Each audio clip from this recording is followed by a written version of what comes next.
Let's see how good these mics work, bro. Hell yeah, nah, I'm stoked. Fuck yeah. You can start with introducing yourself, bro. Hell yeah, Ramone Cardona, Paradigm Choppers, that's me and my boys, and hell, we're just doing this grassroots thing, man. We love it, absolutely. You know, I live for this shit. I probably around this shit more than anybody else.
I do not get away from them ever. If I go anywhere, it's on one, and you know, I sleep right next to them.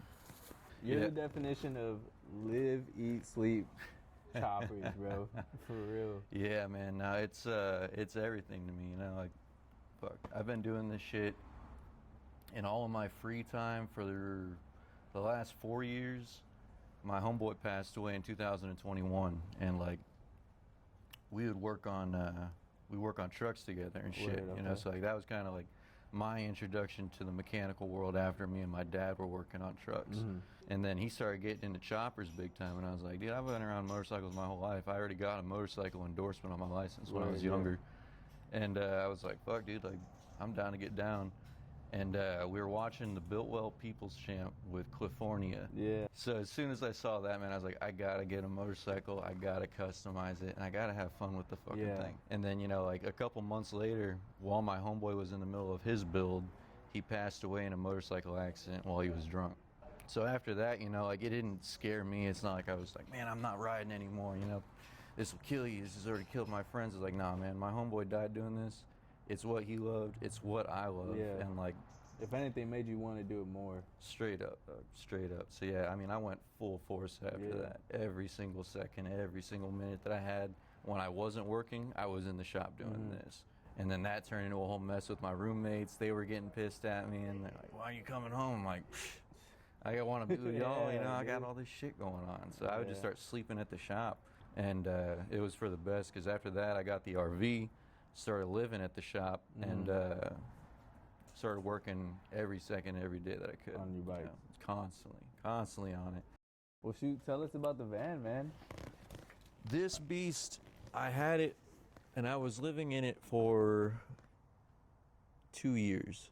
I was living in this at my old shop for 2 years, and that provided me the opportunity to work all the time, you know, and that was kind of what I wanted. Like I said, I started sleeping on the fucking couch at the shop, so that way I could wake up, go to work, go out, work on bikes, go to sleep, wake up, go to work.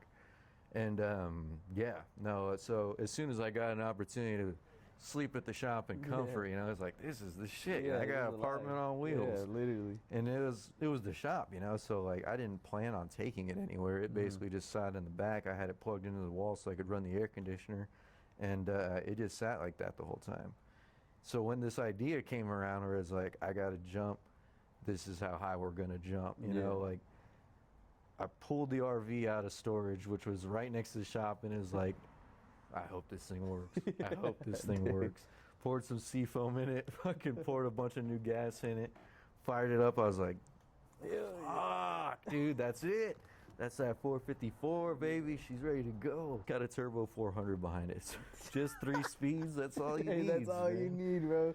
As long as it gets to point A and point B. Hey, she's hauling right now. So, yeah, man, got on the road, and that was nerve-wracking, man.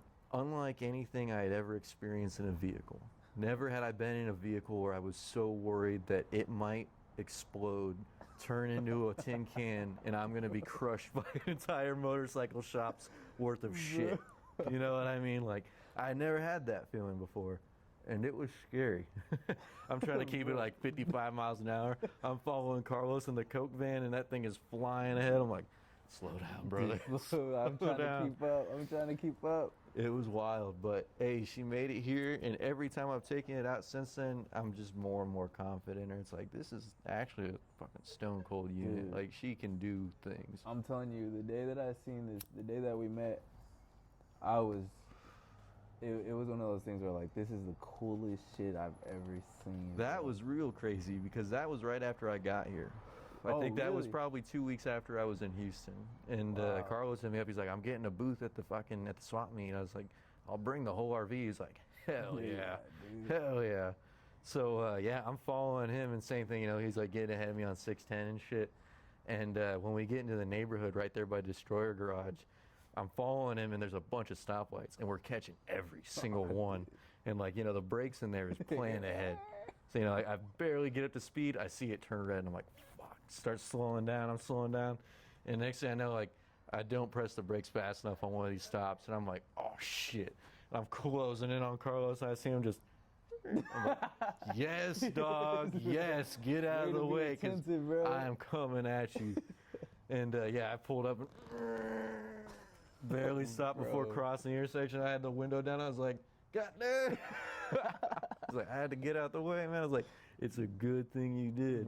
Because same thing, you know, if I fucking rear-ended him, everything would have rolled me over in the driver's seat. Bro. So that was also pretty frisky. But one of those things, and I was like, that was a fully loaded ride after the ride out here, which was the big one. And I was like, oh yeah, I got it after this. I think that this idea can evolve into something greater. Because it's one of those things where, like, you know, if you try and build something that wasn't intended to do something in the first place to do that thing, it never does it quite right. Yeah. So right now I've got a chopper shop on wheels. How do I build that? Yeah. Hey, you got it. Yeah. We're here for the ride, dude. We're here for the ride.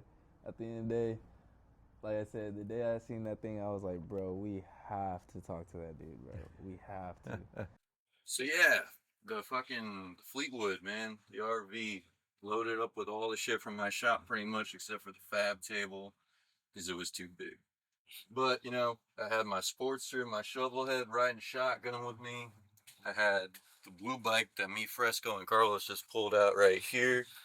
I have my old bike over there. The white bike that I took to New Mexico's out there. I got more Honda fucking exhaust. Wheels, rims, tires, seats, everything that you need to build a chop is in this fucker right here. And that goes from tools to do it. Oh, I got more shit up here. Loaded cabinets. The welding machine used to stay right there, but she's inside now. She's moved on to a better home, you could say. But yeah, no, I've got fucking tools for the job, the parts to fix the shit, and the shit that needs to be fixed all up in this bitch. So it's kind of like driving around a cement truck full of choppers, and it's always turning. But she does pretty good, honestly. I mean, fuck, I clocked in 7.5 miles per gallon, carrying a ton of motorcycles in the back. I can't complain. This fucking 454 and that transmission, I'm just taking it. And doing pretty good, too. But yeah, shit I live with in there. This was the bed, but, you know, Chopper's just sleeping in there now. So, it's all coming together. We got some stuff unloaded right now to get some work done on it, finish out some builds. Blue bike has a buyer already, so she's moving on. My bike, she just needs a little bit more love, but it's a never-ending story right there. When we first met, it was at the swap meet, right? The Story Garage, and I remember just seeing the RV and being like, all this shit was in the RV, bro. Dude, I was cleaning that turd out earlier, and I was like, man, I didn't sell half of the shit I should have. I should have had way more stuff laid out. Yeah, dude. I'm gonna have to post it on Facebook or something. No. Somebody's gonna want it. So what were you doing before doing this full time?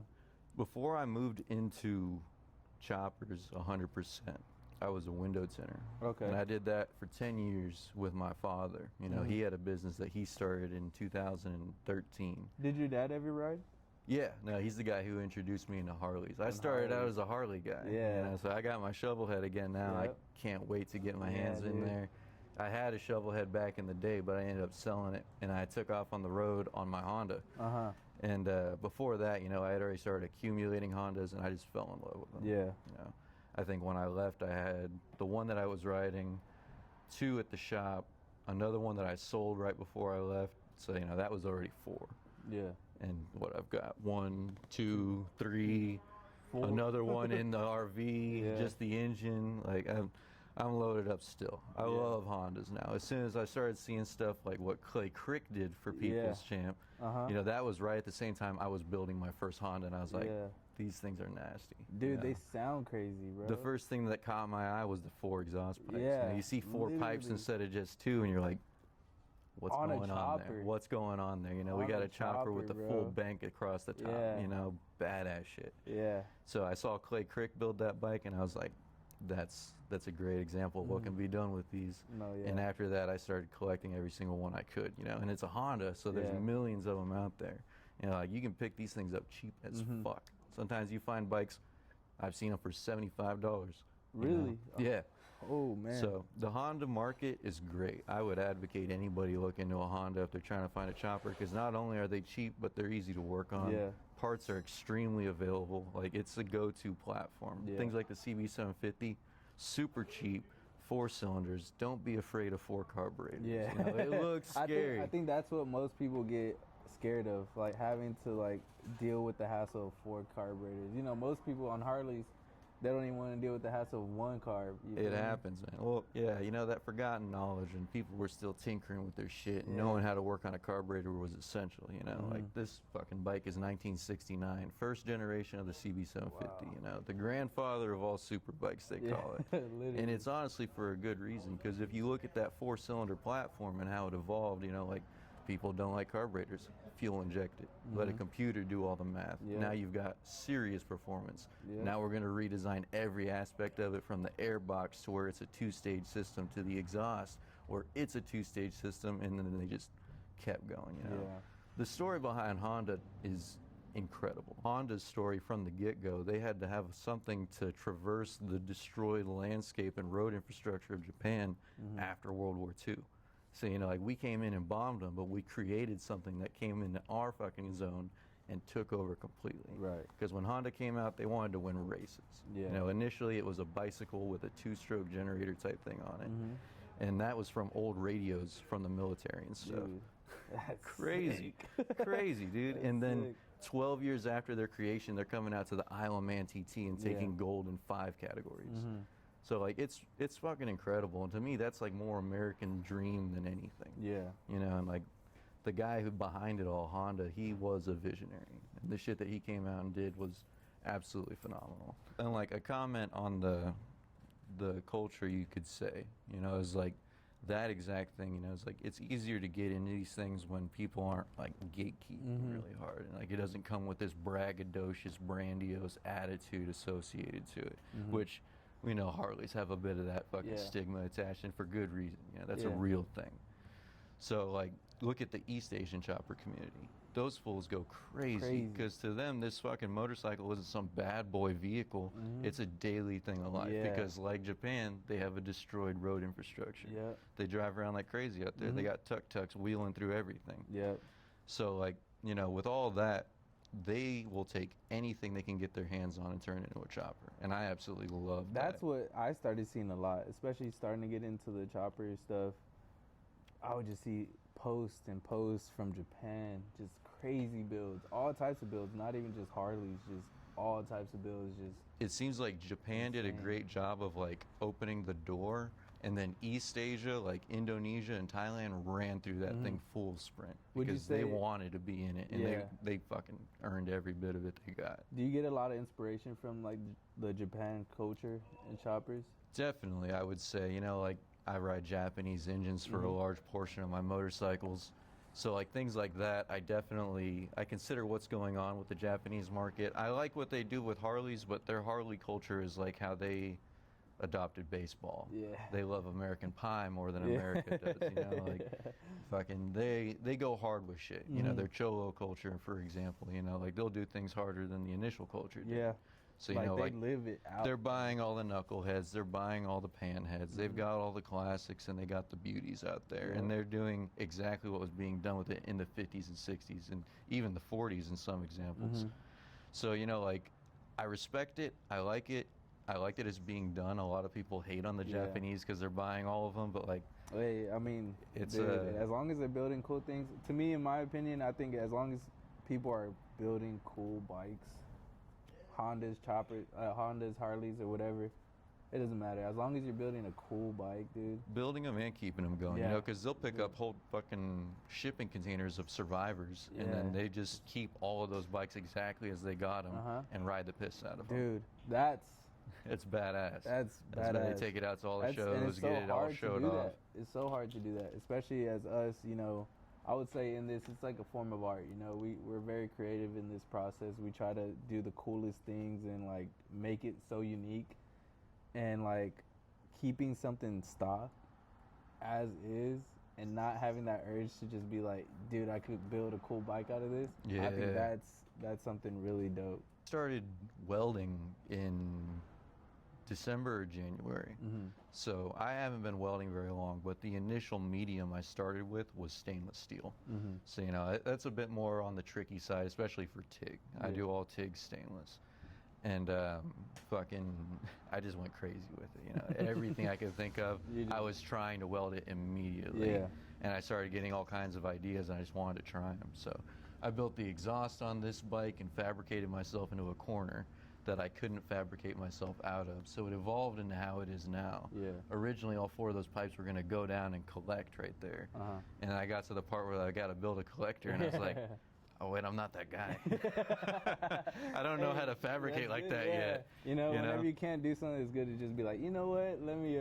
But hell, man, I didn't jump into the deep side. I jumped into the frying pan. Before I tried the pipes, I built the foot pegs on there. And this was something I was really excited for because I had never seen high mids on the CB750. And certain things became obvious as to why you don't. You know, like on the opposite side, it puts the kicker right in front of the fucking pedal, right in front of the foot peg.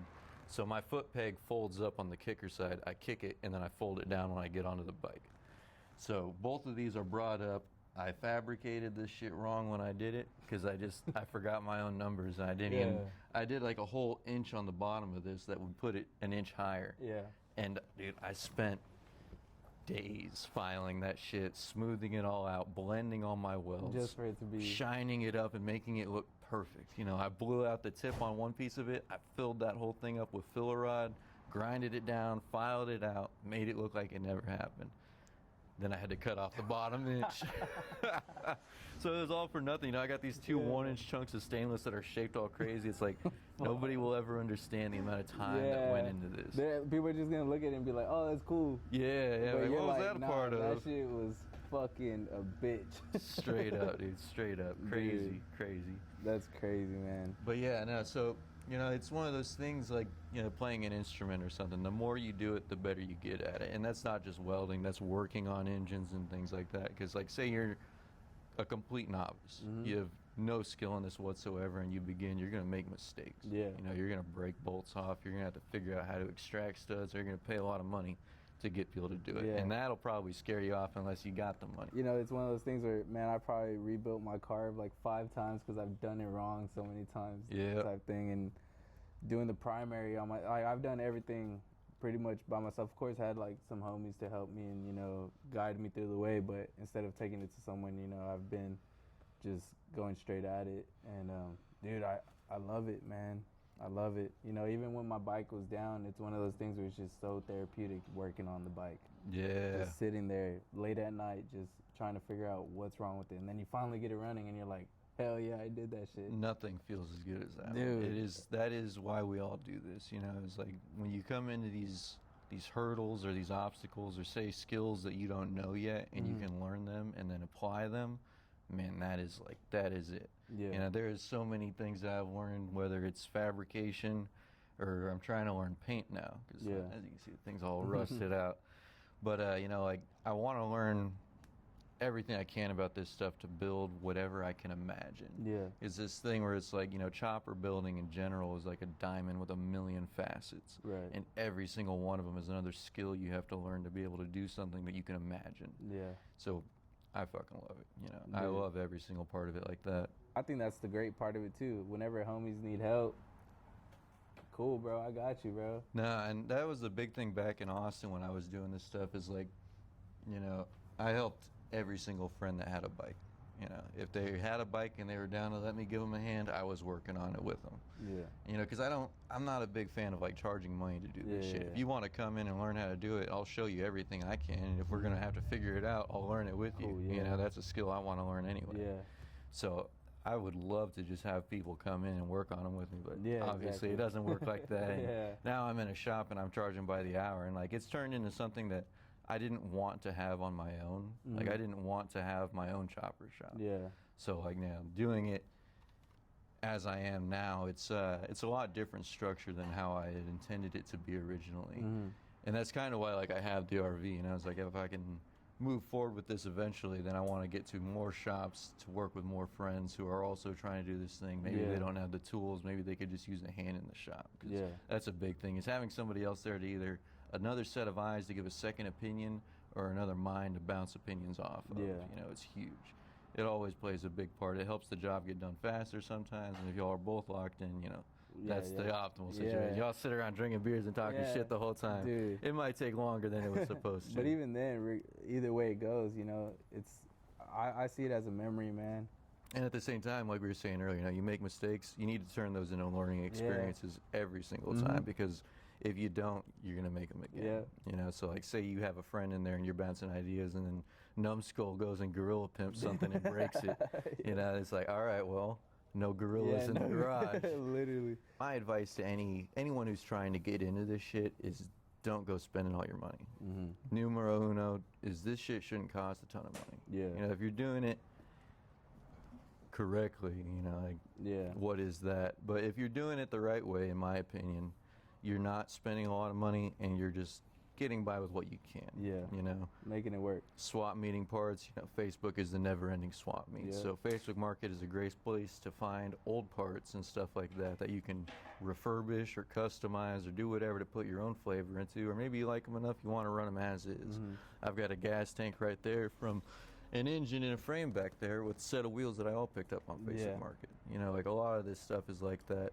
The guy who is what I would call kind of like my Honda guru. He's an old school drag racer in Bryan, Texas. Shout out to Robert. He's the guy I bought this bike from. Okay. And you know, like he will talk your fucking ears off. He will tell you everything about these bikes. He'll talk to you about all his time he spent on the drag bikes, all the bikes he's had. And you know, if he can tell you're interested into it, you ain't getting out of there in a couple hours. It might be all day. You know, I love that shit. And yeah, when he called me up about this, the crazy thing about this thing is it's Sandcast engine. So you know, like, go ahead and explain the whole bike, man. Yeah, this is a 1969 Honda CB750, and 750 is not the cubic centimeters. This thing has been upsized to probably 836 or 900. I don't know how crazy it is.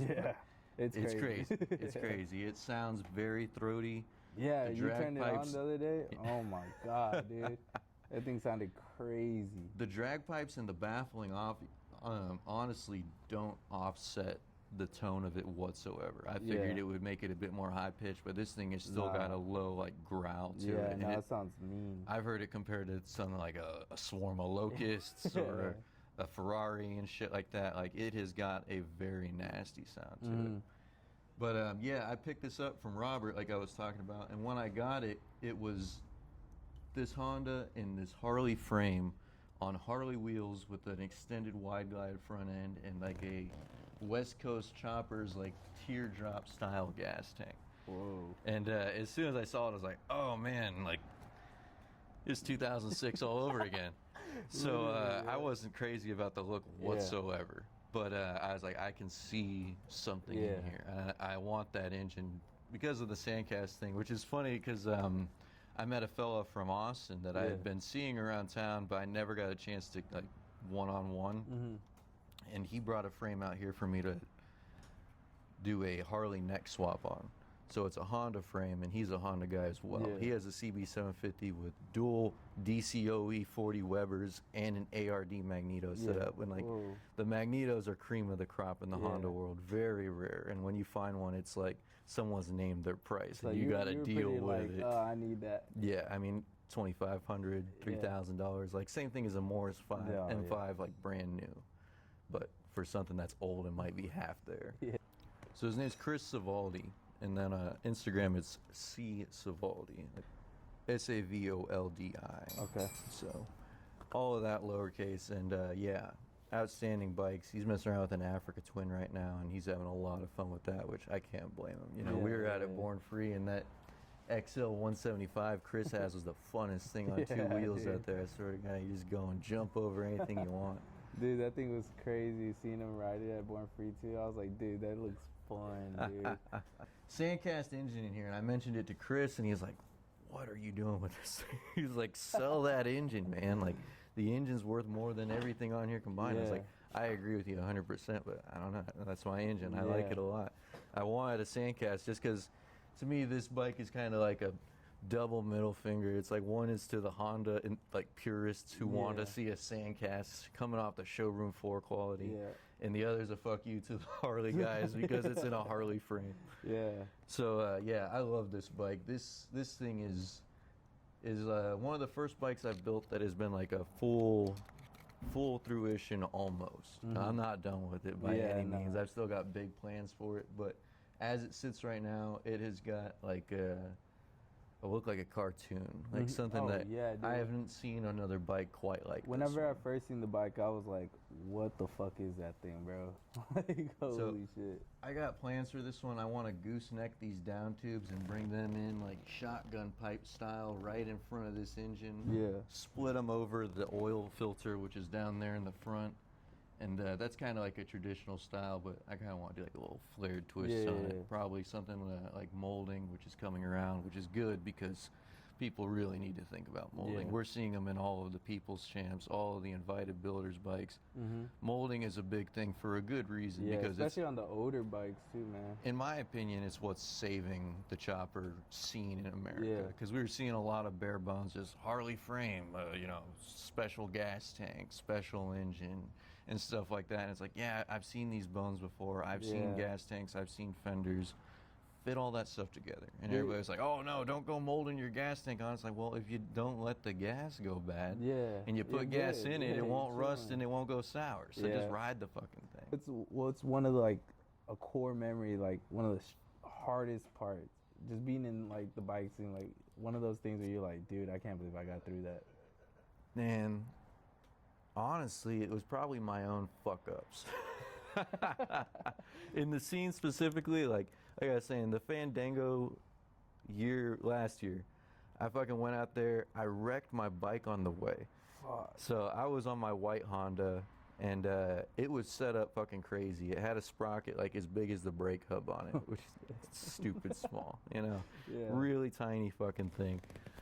Fucking, there's not a sprocket on that wheel, but if you saw the actual one, you'd be like, what the fuck? You know, like the hub is this big, the brake hub is like that big. Typically, the sprocket's that big. The sprocket was that big. That thing would do 70 miles an hour in second gear.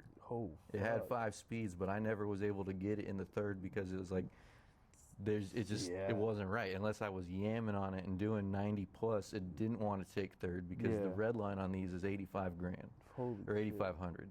You know, so like they rev high. So you can really push them out there. And if you shift too early, it just bogs out. So I probably could have pushed it up to 80 in second, then hit the shift, and then fucking just take the fuck Who off. knows? Yeah, that'd be a salt flats bike. You know, see how fast you can really send it. Bro. But I was riding that fucking thing. I had a DNA Springer that was on it that I had pulled off of an XS 650 chop. And that's actually how I got rid of my first Sportster. I traded that bike for 2 bikes. And it was an XS 650 with a foot clutch that a plumber had already set on fire once, and then he took the carbs out and smashed them with a hammer. I was like, no wonder you're a fucking plumber, dude. Like, put the bikes down, step away, like, don't do this anymore. Fucking stick welds all over the clutch setup so that way it could be the jockey shift. It was fucked. But it had that Springer on there, so I was like, hey, Springer, yank that shit off, threw it on my Honda. I was riding that out there, and early mistakes, I made a mess with the axle grease on the front axle when I was putting the 21-inch wheel on there. Mm-hmm. That shit mixed up with the red Loctite, and your Loctite don't get too tight. Yeah. So my axle nut, one on each side for the DNA axle, one came off, and it starts to slide its way out. And I'm riding through the night. You know, I had 2 bottles of whiskey in my pocket, and I'm riding my way to the show. And fucking, it was me and my friend on his Ironhead that we had gotten ready for the show. Yeah. Shout out to Daniel. And we're riding. We make it down to like the turnoff to go out there, like in Austin still, and his bike shits the bed. So it's like, fuck, dude, get on my bike, ride to the shop, get your truck, come back. We'll load up your bike, pick me up. We'll go to the shop. Yeah. I'll get on my bike. We'll go out. Yeah. So we do all that. He's like, man, that thing's crazy. I was like, I know. So, you're feeling good. You're like, yeah, and it's like, man, we already came over one thing. You know, he's in the fucking Ford Ranger. You know, he's good to go. He's got the bike in the back. I'm just riding. Hell yeah. So riding up in Texas Hill Country, I think we're about an hour away, or maybe 45 minutes, because we're like 3/4 of the way through the journey. And I don't even think it's that far, so my time's probably all off. Yeah. But anyway, I'm riding, and then all of a sudden I hear this like, honk. And I'm like, what the fuck was that? And it starts pulling to the left, and I had already wrecked a bike at this point. I wrecked my Sportster, and I'm riding the Honda, and I'm like, fuck, dude, this thing is going down. Like, it's going to go down. Yeah. I could just tell immediately. Yeah, as soon as it started pulling to the left, I was like, this is going to be bad. Yeah, you just got to brace for impact at that point. So I started thinking immediately, I'm like, don't want to take it out to the left, oncoming traffic, asphalt. The last time I wrecked was on asphalt. Tore all the skin off my arm, you know, like, it was bad. Yeah. I don't want to do that again. I'm like, got a ditch over here. Maybe it's soft. So I start pulling it to the right, and as I'm pulling, it's like, and it was the axle threads coming out of the rockers on the DNA rocker arms. So it's doing this, the axle's doing that, and I'm pulling it. And as soon as I make it off the asphalt to the shoulder, like off of the shoulder to where the fucking, where I'm trying to stop, front wheel does this, all the spokes get caught up, blew it to fucking pieces. Bike goes down, it tumbles, I fucking tumbled through it. It wasn't soft at all, you know, it's Texas Hill Country, so bro. It's nothing but fucking rocks. I'm just getting beat up, and I stop rolling, I'm just laying there, and there's this like fucking cross made of Christmas tree lights. And I'm like, dude, fucking A, dude.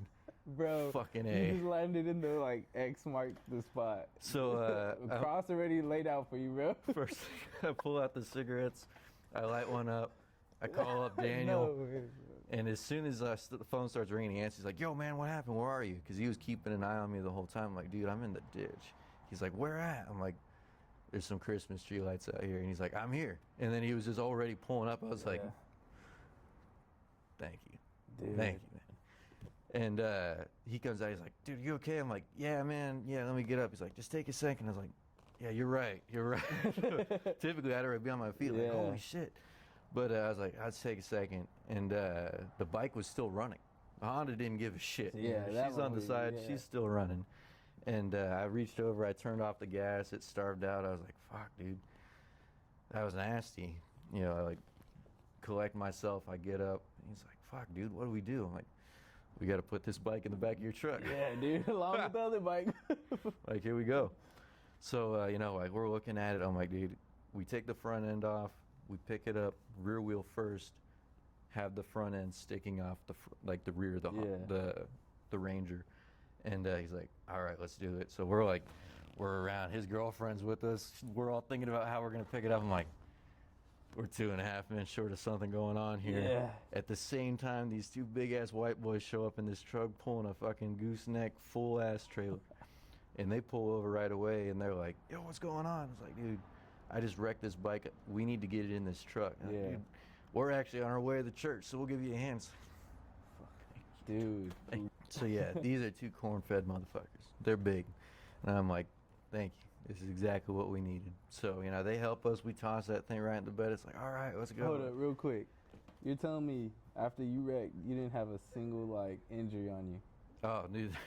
Oh, we get into We're getting to that part. Okay, cool. So immediately I'm like, all right, let's get in the truck. And I'm walking over there. I'm like, man, my leg is like feeling kind of stiff. It's like, whatever, man, whatever. So hop in the truck. He's like, look, dude, let's get into the hotel room. You know, we'll just crash there for a night. We'll go to the show in the morning. I'm like, that's a good idea. Yeah.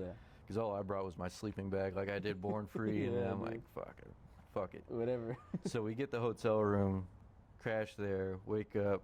I get up, fucking all stuck to the fucking sheets and shit. There's blood all over the hotel sheets. I'm like, God damn.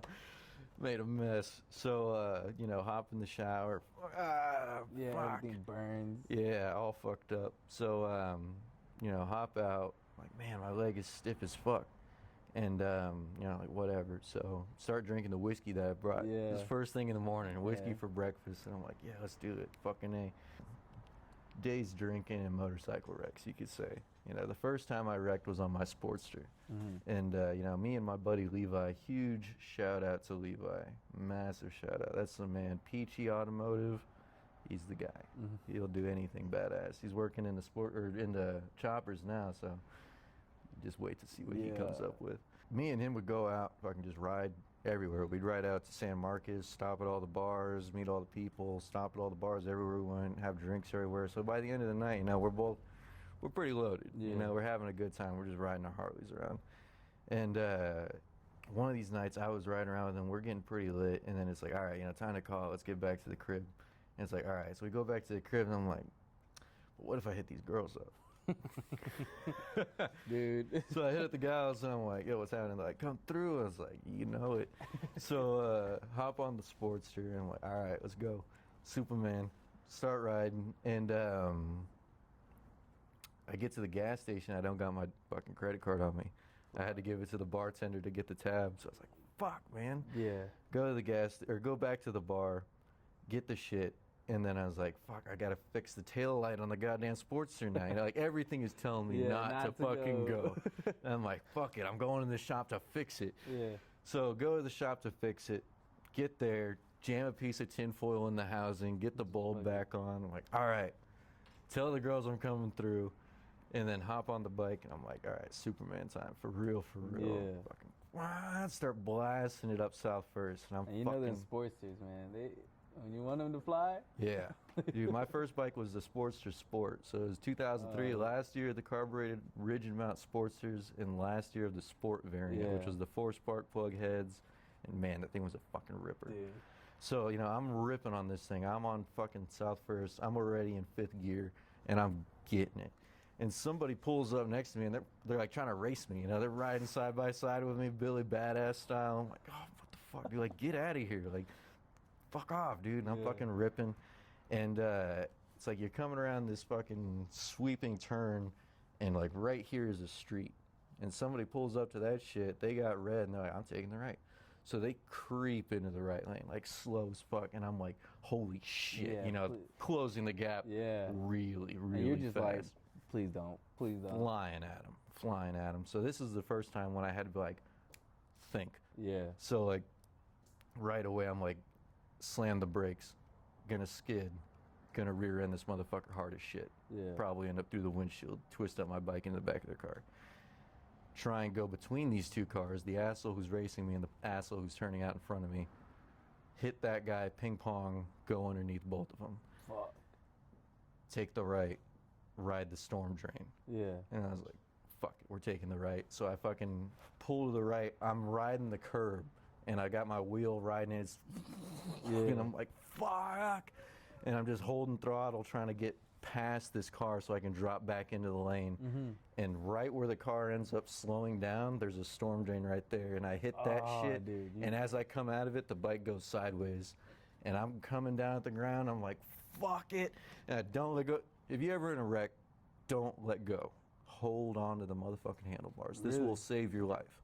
Don't fucking, I mean, like, you know, when it comes down to it going down and you know it's going down, you know, that's when you can ball up, because that'll bring your legs out from the bike so you don't get crushed by the motherfucker. But, you know, don't first thing let go and do that, especially if the bike is upright. Yeah. You know, hold on to that motherfucker. Take it to the ground, then you can get off of it. So I hold on to that fucking thing, and I go down, and I land on the sidewalk, and, you know, like, I'm thinking, like, I'm gonna, like, push myself. I'm going to push myself and roll out of this shit. Yeah. And, tuck and roll. That doesn't work. When you're sliding across the ground doing 40 miles an hour, where the fuck, you just start grinding your hand into it and it starts going away. Yeah. So I'm sandpapered fucking across the ground, and I'm like, fuck. And like while I'm doing that, I look over and I see the bike is just through the fucking street, sparks everywhere. 4th of July shit. So I'm like, fuck. And like as soon as I start to slow down enough, I just roll and I'm like, fuck. And I jump up immediately because I'm all drunk. I got a huge adrenaline shot right there. Yeah. And I'm like, all right, what the fuck is going on? I was like, I need to get out of here. Cops are coming. Yeah. I need to bounce. I'm wasted. I gotta go. So I go and I pick up the bike first thing and I roll it down to the fucking sidewalk and I'm kind of like, fuck, all busted up. And I look down and I can see like the brake pedals all twisted and shit. I'm like, all right, I gotta do something fast. I was like, Levi. So I call up Levi. I'm like, dog, I wrecked the bike. He's like, where? I'm like, I'm right here on South First. He's like, well, come through. He's like, but does it run? I was like, let me see. Turn it on. I'm like, all right, I'll be there in a second. Fucking hang up, hop on. The car that I fucking went down next to, I don't even know if I hit him or not. Yeah, if I did, I hit and run like a motherfucker because I bounced immediately. Dude, but they didn't even check up on you or nothing? No. They were scared. They were sitting there with the hazards they killed you or something, bro. They just watched the bike do that, watched me jump up, grab it. Like, I'm sure they were shook. Dude, that would have been crazy to see, bro. Dude, that's insane. So I run over there, I grab the bike, I fucking fly up South First. He lives like 2 blocks up the street. Yeah. So I go, I park in his fucking shit. And I go into the house and it's him and my homeboy Kyle. Huge shout out to Kyle. And I'm like, dude, wrecked the bike. And like, dude, what the fuck? I'm all bloody as hell. My hands all tore up. My elbows gone. Shoulders all sleeves all blown out on my fucking sweater and shit. And they're like, dog, what happened? I was like, I had to lay her down. Yeah, dude, literally. And I'm like, I gotta see what happened to my fucking hip. I'm like, you're gonna see my funny undies, man. They're like, what the hell? I fucking take my pants down, and I had on these underwear that like, I spend all my money on motorcycles. Like that meme where the motherfuckers got all the holes in his shit. Yeah, that bro, was me, dog. literally. I'm wearing like these like funny ass like silken drawers. It's like some boxers that are like silky, and they've started falling apart. Dude, they're all torn up, bro. It's a band of elastic and 4 points of contact. 2 here where it was stitched and 2 on the back in the same spot where it was stitched. So it was like a loincloth, dog. And me and my boys, my boys are dying. They're laughing their asses off. They're both on the floor fucking just crying. I'm like, fuck, dude. Look at how busted up I am. Like, this is pretty fucking funny, bro. That's insane. But that wasn't enough to scare me out of not drinking, like not riding or anything. I kept riding, I kept drinking, I kept getting drunk and riding around because that's a lot of fucking fun. Yeah, it is fun to drink and ride. You get a real fucking kick out of that shit. Freebird starts playing. Yeah, it's a lot of fun, but it is extremely dangerous. Yeah. Like I said, like my homeboy, my best friend. I've got the tattoo right here for him. He's no longer with us because of that shit. It is one of the most mortifying experiences of my life. It's one of those things where I was hanging out at the party, we're getting fucked up. He's like, man, I'm going home. I was like, nah, dude, don't head out of here. Fucking, give me your keys. He's like, nah, fuck that, dude. And I was like, well, I ain't no stick in the mud. I ain't a square. And fucking, he took off. And then I get the call in the morning that, he ain't with us anymore. And that shit it shattered me. That fucked me up forever. After I stopped drinking, this is a big advocation for being sober, by the way. Sober plug right now. There you go. Hey, yeah. Like when I stopped drinking, something happened to me that I didn't expect, which was I gained this clarity that I had never experienced before. It was like I knew exactly what I wanted to do after that. And I had never had that feeling in my life either. I had been working in a tint shop for, fucking 9 years at that point. And it was one of those things where I thought that was always going to be the thing. I was going to take off. We were going to have something there. And it slowed down to a point where it felt like a dead-end job. And I was like, you know what? I've invested so much time into this that it's time for me to try out something else. Mm-hmm. Like you were saying, like, things will lead you in the right way. Like, God's got this crazy plan for all of us. Yep. And a big thing, in my opinion, is you're not going to figure out what this plan is unless you try some plans, you know? And drinking is a big thing that stops people from doing that. Maybe some people smoke weed all day long and they just sit around and think about smoking weed, you know? Like, substances will definitely muddy your mind and fuck up the path that you're on. You know, it'll lead you astray. Say if you have a plan, maybe drinking every night and then, you know, waking up with a hangover is hampering that because you don't want to get up and work on the plan. You don't want to put in some extra hours on your hobby that you're trying to get skilled enough at to become that's your thing. You know, something you could maybe make money off of. But in my opinion, like, it's a fine line to walk. You know, it's one of those things where it's like, you know, when you turn your hobby into your job, now you got to work to have this hobby, and it changes things for sure. But you know, if you're trying to get good at something, the only way you can do it is to do it over and over again. You know, a big thing is people get scared to try new things because, you know, they fuck it up. They're not good at it first. Like, who the fuck is? You know, like, some people are, sure, prodigies are out there, but being bad's the first part, you know. That's cliche, but that's what it is. All that shit comes around and it's real as fuck. But yeah, no, when I stopped drinking, it was a big moment for me. And, you know, it's one of those things I wish I had realized it sooner. And the way that I realized it wasn't in a way that most people would. You know, most people would be like, well, this is best for me if I stop. So I gotta stop. And, you know, some people will struggle with that really bad. You know, like I gotta do steps and shit. I gotta go through meetings. I never did that. You know, like, I always say, you know, there's a lot of things that'll hamper you down, and when it comes to things like motorcycles, that is something where having a plan is absolutely necessary. And if, you know, like we were talking about earlier, you know, you're gonna sit around in the fucking shop and I'm gonna drink a case of beers with the boys and talk shit about it, it's never gonna happen. You know, you'll keep talking about it and talking about it. Oh, I wish I did this. Maybe you drink half the case and you got a good buzz going, you go to work on it and you fuck something up, and now you're half a step forward and you slipped on a banana peel. Fell 3 steps back. You didn't even make it the first step. You've only put yourself backwards. You know, maybe you learned something, and maybe you're so buzzed you didn't take into account the lesson out of the scenario. So, you know, like, being sober in the shop is a big thing to me. And, well, I guess that's just part of my life. So that comes hand in hand. But yeah, now a lot of crazy things have gotten me to this point right now. And you know, I wish a bunch of them had played out differently. When people were first asking me, like, man, when you opening up your chopper shop, when I was doing this shit in Austin, I would always tell them the same thing. And it's like, hey, man, I don't got a chopper shop. I'm a window tinter. This is just my hobby. It looks like a chopper shop in here, I know. I got all the tools of a chopper shop, and there's choppers everywhere, but I'm a window tinter. You know, but it didn't play out like that. And, like, when I first, you know, left Austin, which was only a couple months ago, you know, like, I was like, well, fuck, you know, like, this is a big step in a much different direction, and I have no idea how I'm gonna land. You know, I'm jumping out, and wherever I land is what happens. And when I came to Houston, you know, I started talking with Chris because I had Chris's bike here, and I had Chris's bike in Austin, and he had brought it to me to work on, and I had so many bikes in the shop already that his was the 8th. And all the other ones besides mine were Harleys. And they were all done already and ready to come get picked up. So it was like, come get your shit. I need clean space to fucking work on this bike, because that was a big deal.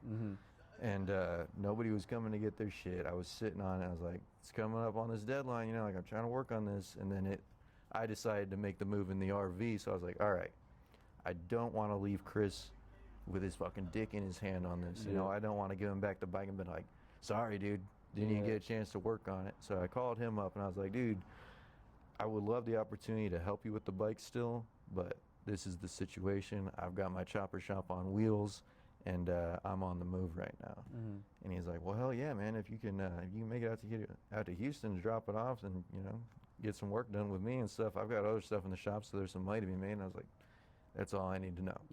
So I came out here as soon as possible. It was like the next day, and been out here ever since, working on bikes 24/7, trading for stuff, picking up new frames for old projects. I've got most of the bikes unloaded in there, which is crazy. You know, when I showed up, there was... Y'all are going to see, we literally have, like, I had to put the camera down and and get this bike out too, man. So yeah, no, there was the, let's see, the Sportster, the Shovelhead shotgun, you know, the CB750 on an engine stand in the back, 3 loose engines rolling around in there.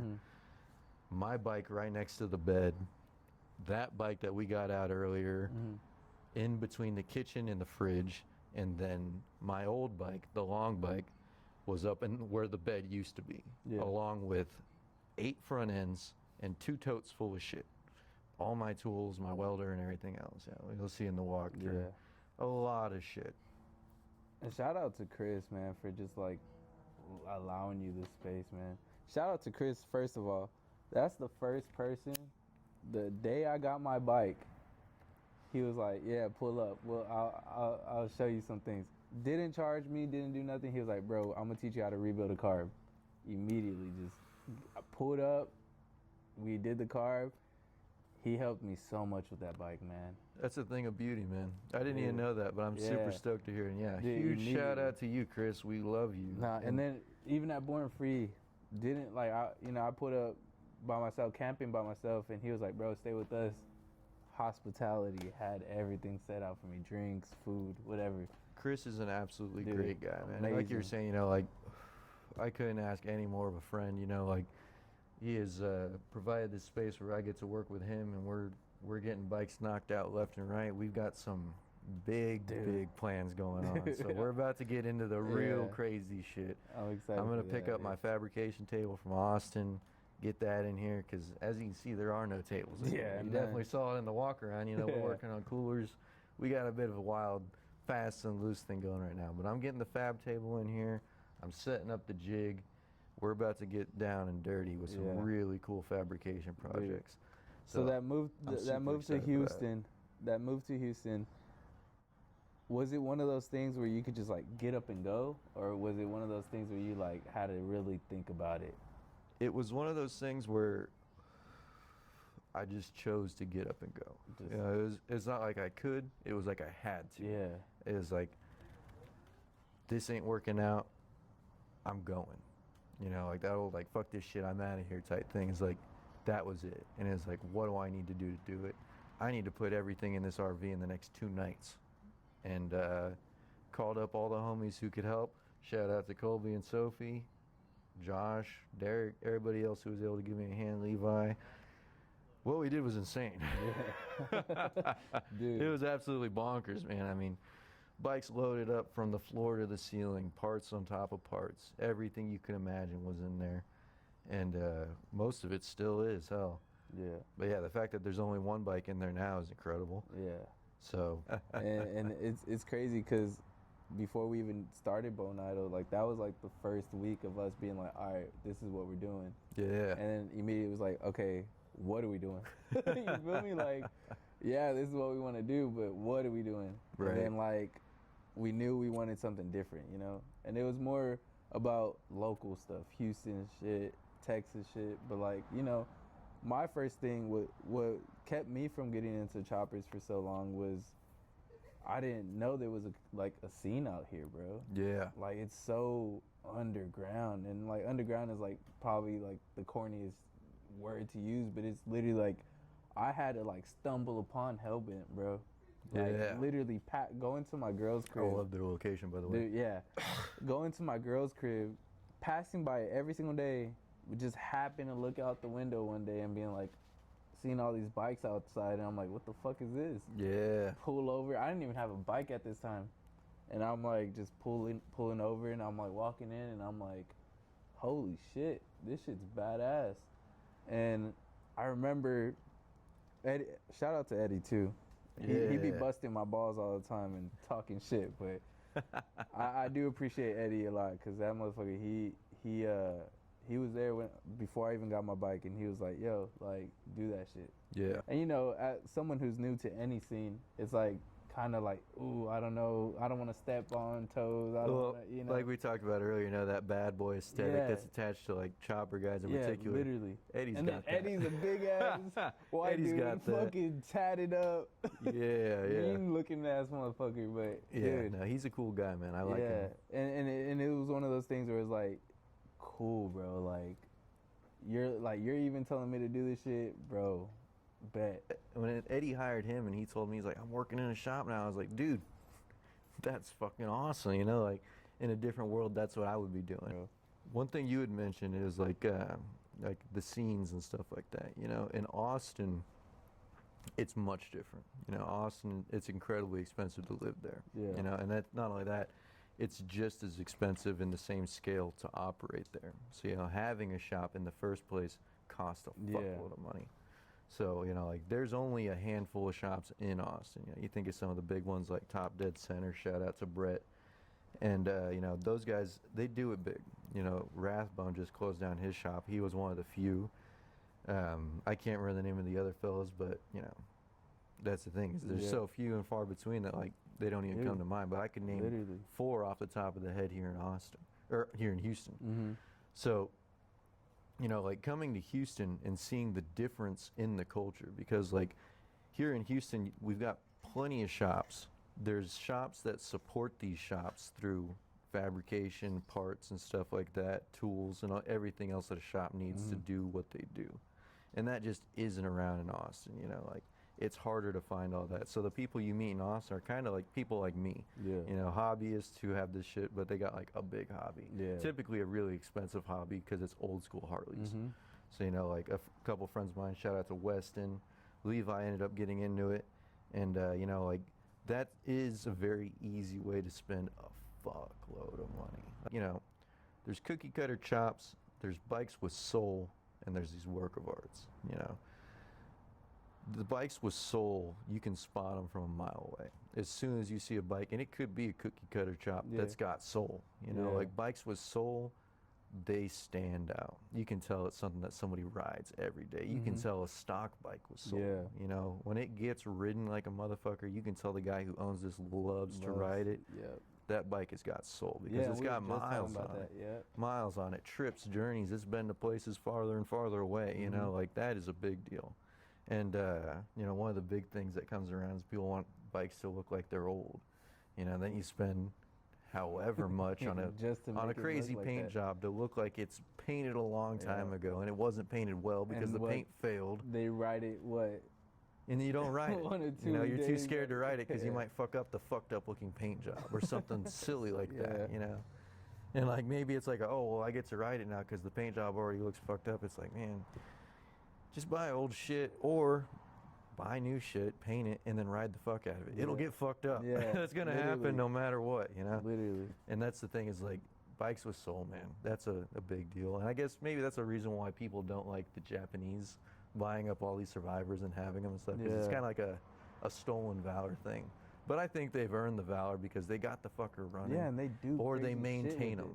And they're very methodical with their bike maintenance, you know, like they are the people who will get a knucklehead, ride it consistently to every single event, and then keep it running. You know, have this thing in forever. So props to them on that. I agree. I like how you said, you know, bikes with souls. You know, and you could tell, like you could tell when people pull out their bike every now and then. You know, Sunday cruiser type thing or whatever. You know, there's people who just build bikes just to have them sit there and just look cool, you know? And there's not, I will say, you know, depending on the bike, of course, you know, having a bike like that, cool. You know, some people just love it. They don't ride it. They just love the art of it. But having a bike where someone rips it and enjoys it, and when it breaks, they're going to fix it and ride it the next day. Right. Or like if it breaks down on the side of the road, shoot, I'm gonna wrench something up real quick. That's in my opinion, you know, like people who love this shit, like you talk about, you do, like I do, obviously. You know, like that is the way to get into it. You know, just do as much of it as you can because experience is what makes it to where you can actually pull this shit off. You know, the more you learn about this, the better you will get at doing it and the easier this stuff comes. And no shade to people who just want to have that Sunday cruiser. If you want to have your Sunday cruiser, cool. Get your Sunday cruiser. But it's a different feeling. Like we talked about earlier, that feeling whenever your bike starts up after you've been wrenching on it for a couple days or a week. And you're just like, fuck yeah, dude. Like that feeling is like one of those things where it's like, thank God, bro. Like I did this shit and like it runs. And I think that's one of the main reasons why I felt so comfortable taking that trip to Born Free and just being like, I trust my bike. Like, I did this, I worked on it, I ride it every day, no matter what the weather is. Like, I am comfortable enough to go, and if it breaks down, I'm gonna figure it out. I'll figure it out. Fuck it, one way or another. Yeah. I'll figure it out. And depending on the way you go, you know, like when you're going out to the show, you break down the way. Everybody else going to the show might stop by and help you. Stop, you feel me? Guaranteed somebody will stop. You know? You're gonna have somebody like, hey, everything okay? Like, yeah, man, I got it. Yeah, literally. But no, shout out to those people, big time. Yeah, the fellas that stop, they're the best. You got literally lifesavers, and it's not even like maybe they can't even offer that much help, but it's the fact that they, bro, whenever. Going back to that, what we were talking about earlier, the me towing my homie on his bike. Dude, it was crazy too, because that was one of our first rides together. You know, he has his 03 Chop, rigid frame, everything, beautiful bike, and I guess it just started flooding out, and it just would not start. We're on the side of the road, and he's about, dude, I want to say like 3 miles away from his crib. So we're like, fuck. All right. So he's like, dude, I think I could go to my crib, go get some shit that we need just so I can fix it on the road. Cool. Take my bike. He rips it, whatever. Bro, I had like 3-4 people just stop and be like, yo, you're good? Like, you need anything? I'm good. My homie's coming back. Later on, thinking, man, I should have told them, nah. Can you help us? Because as soon as my homie got back, shout out to Naj. That's his bike that broke down. But dude, that night, as soon as he got back, nothing he had was able to fix the shit. We were like, dude, fuck. And that's when we decided, bro, I'm gonna just tow you with that strap. Shout out Prism Supply, Sissy Bar. Prism Supply, if you want to sponsor this, dude, I can advocate those sissy bars, heavy duty, bro. Yeah. Because, man, I strapped it up to the sissy bar. We might have did it the wrong way, you know. It probably was a little dangerous than we were thinking. It was so funny because, like I said, like we weren't even thinking about how dangerous this could be. So we were like, yeah, bro, like. Because at first we were trying to, like, you know, do the foot push and stuff. Like, I'm on my bike trying to push him. Cars are flying past us, not giving a fuck about us, bro. And I'm like, dude, this is sketchy. And, like, the side of the road is only, like, this much. Right. So I'm like, fuck, dude. How far did y'all go? We didn't go that. Well, he stays in Katy. Okay. So out there, everything's fucking far from everything. We're off, like, on some, like, side road or some shit, bro. Yeah, it looked like y'all were almost in the sticks, man. Yeah, it was kind of like by a park or some shit. So we were like, dude, this foot push isn't going to work, dude. Like, we got to figure something out. So that's when we were like, you know what? I'll tow you with my bike. And, you know, we just figured it out from there. Dude, sketchiest shit I've ever done in my life. Like, it didn't hit, like, at that time. We're like, yeah, cool. Easy. Fuck no, dude. Me trying to dodge potholes, he's going the opposite way. I'm fishtailing. We're getting at a stop sign. We're like, fuck it, just go, dude. Yeah. Different speed tugging, bro. Sketchy. I've never pulled a bike with a bike, but I imagine it's terrifying. Terrifying, dude. And you know what's crazy? I would probably do it again. Hell yeah. Do what you gotta do. Yeah, dude. We got there, dude. We got to the crib. On my Shovelhead, actually, right after I got my Shovelhead running, I've actually got a video of it, and you can see in it, I am fucking fired up, dude. I am like, yes, because this is my first time kicking over a Harley, and it's a Shovelhead, and it's mine, and I'm like, yeah, dude, like, that's fucking it. Yeah. So, like, you know, I had already cleaned the carb and done everything to this thing so that way it could start, and it did. So it was one of those situations, you know, like, you did it. So I got it ready. I took it straight to Fandango. This is the year before I got all fucked up out there. And fucking rode it all the way out there with my pops on his bike. And had a good time, met up with everybody. On the way back, my clutch goes out. You know, like in the big twin, there's 2 fingers attached to a lever. Yeah. Lever worked its way off the fingers, and the fingers just fell down in the case. Oh. So I'm like, fuck, dude. We're on the highway, pull over, no clutch. I'm like, okay. I think if we just stick around here, like somebody's going to load us up in a trailer. Yeah. I'll call insurance, see if they'll send out a trailer. Yeah. call insurance. They give me the runaround. You know, everybody has got a motorcycle trailer need right now. Yep. And I'm like, all right, so we'll just chill for a minute. Somebody's coming by with a trailer. Dude pulls up and he's all like, yo, man, what's going on? It's like, dude, we broke down. Trying to get back to Austin. He's like, well, you got to get off the side of the road, man. It's dangerous out here. I'm like, this is where the help is going to be, though, man. Like, I kind of feel like I need to be here. Yeah. He's all like, nah, man, come on. Bring it up here to the church. I'm with the church. He's like, bring it into the church parking lot. I'm like, okay, you know, that doesn't really seem like the right idea, but, you know, like, you're offering the help, so let's see what kind of help you got. So I wheel the bike around, and the church is up on the top of this hill. So I'm like, there's no getting this thing up this fucking hill. We couldn't even push it up this hill. You know, that would be the four of us trying to get it. It would be bullshit. So he's like, I got a tow strap. I'm like, God damn it. You know, I've seen videos of this. I've been worried about this. Let's see how this goes. You know, so we hook up the strap and he dragged my ass up that hill. And the whole time I'm like, God damn, this is retarded. Like, this is not okay. Bro. And yeah, we got it up to the fucking church parking lot, and then I'm sitting up there on top of the hill, and I'm watching the highway, and all the trailers are going by. And I'm like, man, you couldn't. Okay. I gotta ride it home. I gotta ride it. I'm like, no clutch. I gotta rebuild it right now. Yeah. I was like, look, Dad, I need you to go to the auto parts store and get me a quart of oil. Yeah. Because I'm about to drain all my shit in this parking lot. And yeah, I dumped all the fluid there. Sorry to those guys, you know, like, that was a big mess, and I'm sure they weren't happy to come out and see that in the morning. Right, yeah. But yeah, you know, fucking made a big mess, filled it back up. These are learning experiences, you know. I didn't take the bike off the kickstand. I didn't have it stood straight up when I filled it. And on the big twin, you fill it up like to the filler cap. So when it's on its side, you know, the filler cap, you fill a whole lot higher. So I put all the fucking oil I had in it, and I was like, all right, it's good to go.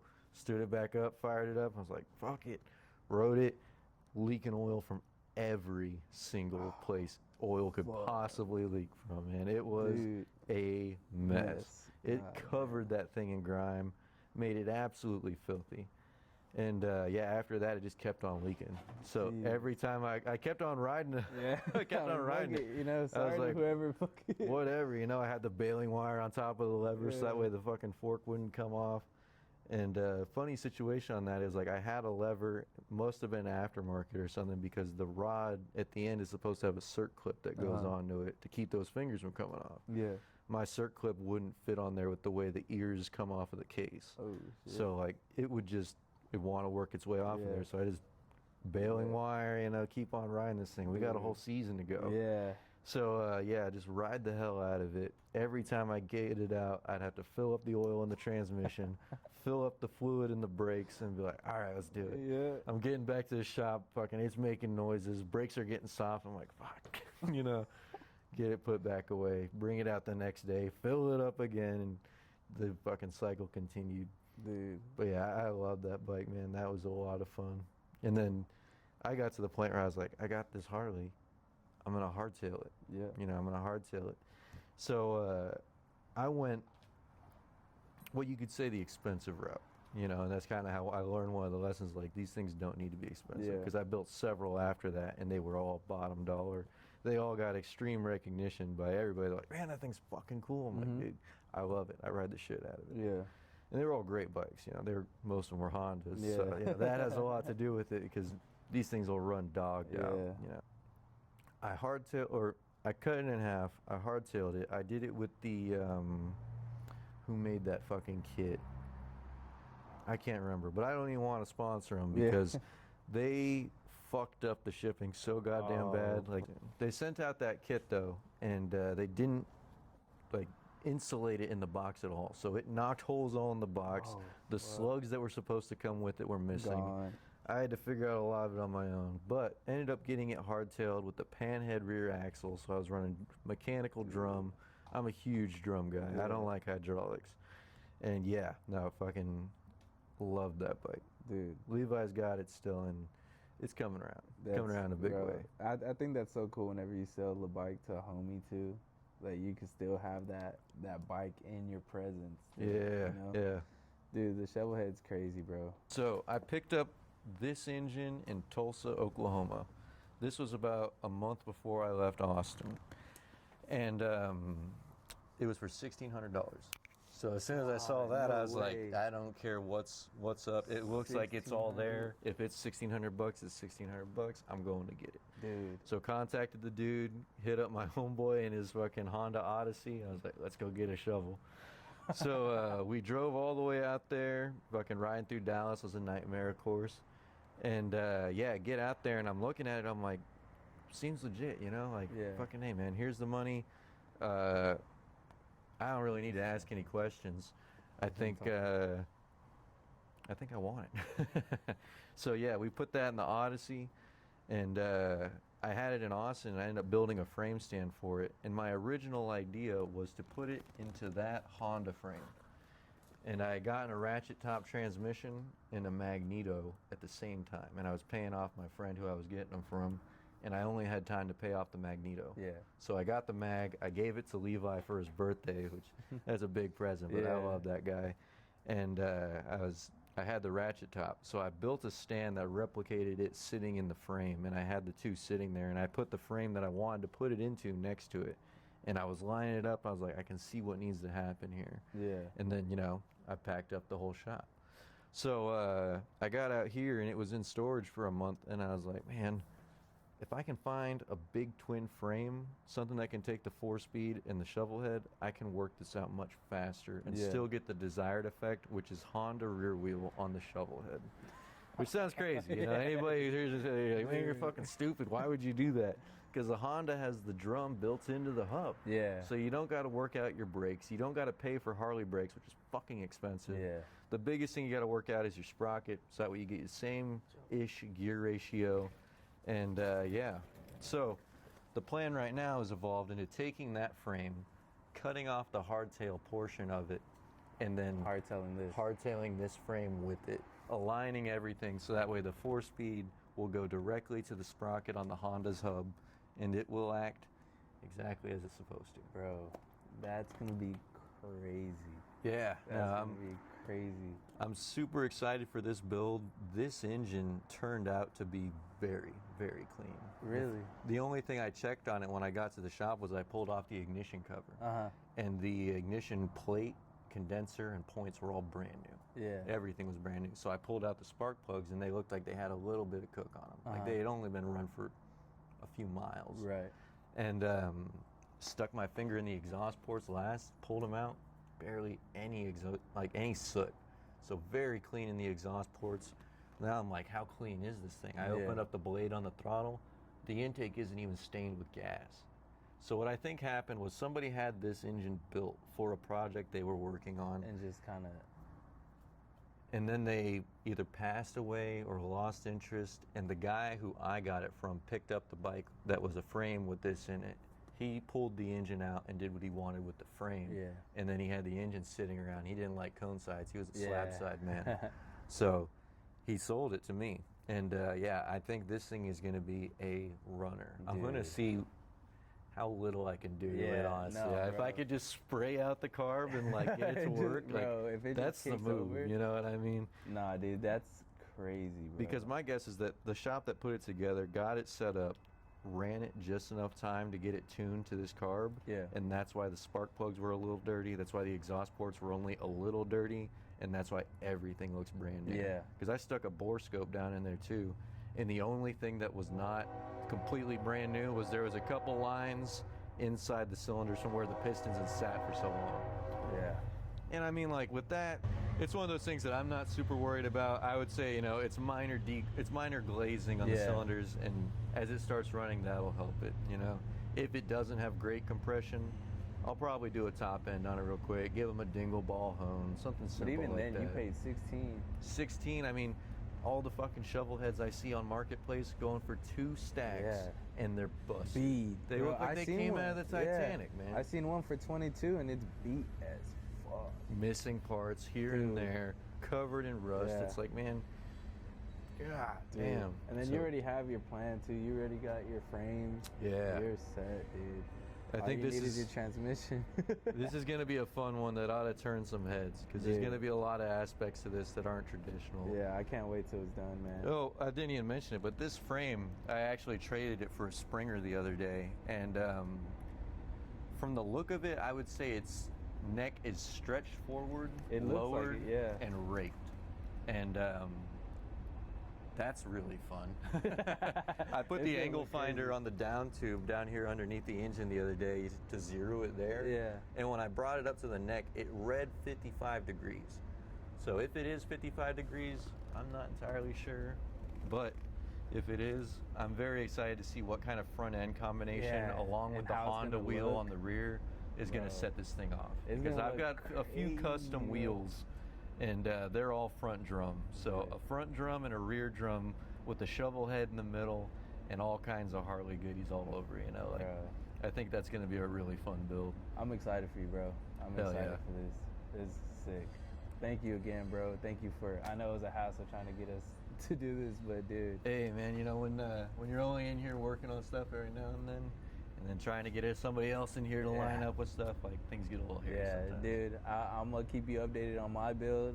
Keep me updated on this. Definitely. And dude, thank you again, bro.